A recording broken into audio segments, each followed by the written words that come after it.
Kalau saya nak cari just simply nak bagi orang, saya boleh letak RM1,000 kat sana, confirm ada orang ambil.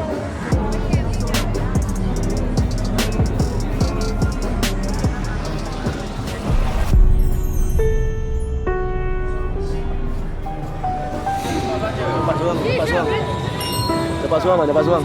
Ha? Kenapa? Nak bayar duit college je, duit hostel. Bayar duit college, duit hostel. Ha. Lepas tu family duduk mana? Ha? Family duduk mana? Rumah, saya duduk hostel. Barang raya dah ada? Ha? Tengah cari duit ni. Bang! Saya menggunakan duit untuk membayar duit hostel. Untuk membayar duit hostel. Saya duduk student lagi. Student lagi. Mak ayah kerja apa? Mak tak kerja, ayah pun dah pencen. Baju, duit apa? Baju ayah pun tak ada. Mak bapak dah beli. Kenapa? Sekarang kaki ayah tengah sleep di. Nasib dia. I'm really sorry kesusahan yang awak tengah lalui sekarang.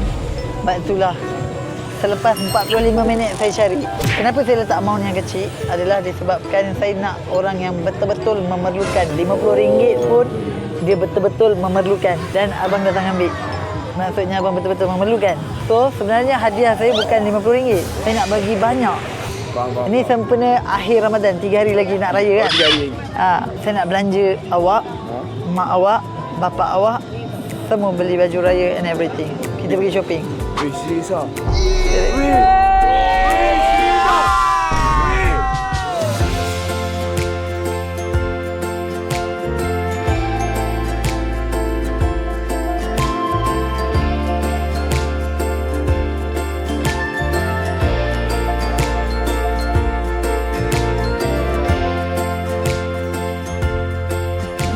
Okay, jom kita start shopping. Weh, serius ah weh. Weh. Macam tak percaya, macam mimpi tu, sumpah. Tak apa, tak ada. Okay. Kita starting dengan baju Melayu. Yeah. Okay, pilih baju Melayu apa? Elra?